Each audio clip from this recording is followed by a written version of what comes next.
RMC, midi 15h, Neumann le Chypre. Vous avez une question, les notaires vous répondent. Et oui, vous avez une question, les notaires vous répondent. Et c'est tous les vendredis à 14h50. On est avec Maître Boris Vienne. Bonjour. Bonjour Laure. C'est votre tour de répondre aux questions qu'on nous pose sur Direct Studio. Et c'est une question de Claire qui a 39 ans. Son frère vit seul. Il souhaite acheter un appartement. Il n'a pas réussi à obtenir le prêt qu'il voulait pour l'acquisition du bien. Elle souhaiterait donc emprunter avec lui. Est-ce que c'est possible ?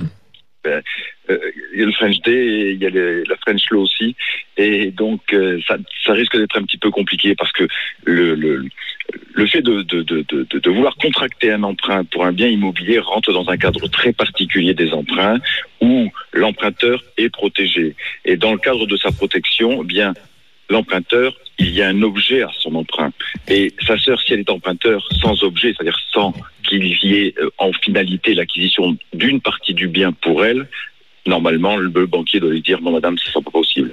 Alors qu'est-ce qu'elle peut faire ? Elle peut lui prêter de l'argent. Alors attention, parce que je suis pas sûr qu'elle ait les moyens de lui prêter l'argent, parce que là elle dit c'est emprunté avec mon frère. Donc par contre elle peut éventuellement essayer de se porter caution pour son frère, ou alors carrément acheter une partie du bien avec son frère. Et elle serait copropriétaire, indivisaire avec son frère. Oui, parce qu'il y a une sous-question dans le message de Claire, Laure. Claire, elle dit, est-ce que dans ce cas, je devrais aussi acheter avec lui ? C'est-à-dire, en réalité, oui, j'emprunte avec lui, mais j'achète l'appartement en même temps que lui. C'est ça. Elle achètera, donc ils seront tous les deux co-emprunteurs, et l'objet de l'emprunt, ce sera acheter ensemble un bien immobilier situé, etc. Donc là, il n'y aura pas de problème, ils pourront emprunter, voire même peut-être emprunter un petit peu plus, parce qu'ils auront une capacité d'emprunt qui sera d'autant plus importante vu qu'ils seront tous les deux. Mais est-ce qu'on pourrait imaginer, maître, que Claire vienne vous voir, et avec son frère évidemment, et au fond, au moment où elle rembourse l'emprunt en même temps que son frère lui fait une reconnaissance de dette sous seing privé ou devant notaire ? Mais tout est envisageable. Si après elle peut, comme vous le disiez tout à l'heure, si elle a effectivement le cash permettant d'apporter, elle peut faire elle-même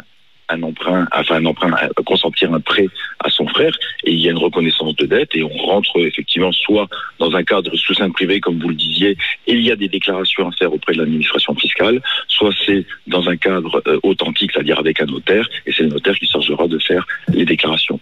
Ouais, donc le plus simple, c'est elle achète l'appartement avec son frère, et dans ce cas, elle peut emprunter, ou alors il vaut mieux pas qu'elle s'en mêle, ou alors elle prête de l'argent directement, mais si elle a les moyens, oui. Ouais, c'est pas simple. Après, on est comme dans une société, à 50-50 ou à 65, on gère la répartition. Absolument. Comme on pourrait très très bien dire, on va créer une SCI pour acheter ce bien. Et c'est la SCI qui emprunterait. Ou alors le bien est en indivision. Ou alors le bien est en indivision en fonction de ce que paiera l'un et de ce que paiera l'autre. T'es épaté, Laure, que je connaisse tous ces mots-là ? Non, même pas. Que tu connaisses le mot indivision, SCI, Société Civile Immobilière, tu connais. Mais je sais que tu es si riche, Laurent Neumann, je sais que tu as un notaire personnel qui travaille pour toi à temps complet. Non, mais moi, on m'a toujours expliqué, maître, que l'indivision, c'était très compliqué, qu'il valait mieux éviter de se mettre dans ce cas de figure. Les notaires détestent l'indivision. Alors j'ai la réponse, tu sais pourquoi ? Parce que ça détruit les biens. Il ne faut pas toujours voir le mal. Non. Il y a des fois où ça se passe quand même assez bien.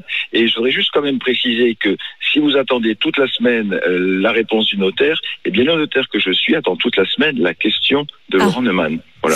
C'est une vraie démonstration d'amour. Non mais attends, c'est des questions extrêmement concrètes. Oui, et puis moi je dis, tu t'appelles le notaire. Moi quand j'ai un problème, j'appelle un notaire. Tout à fait. Tout le monde n'a pas forcément un notaire sous la main, mais vous pouvez les contacter. Je l'agace de temps en temps. Il me dit, vous m'avez déjà appelé la semaine dernière. Il attend. Boris Vienne, il attend les questions. Merci beaucoup Boris Vienne d'avoir été avec nous, notaire, et vous posez donc toutes vos questions au notaire sur Direct Studio.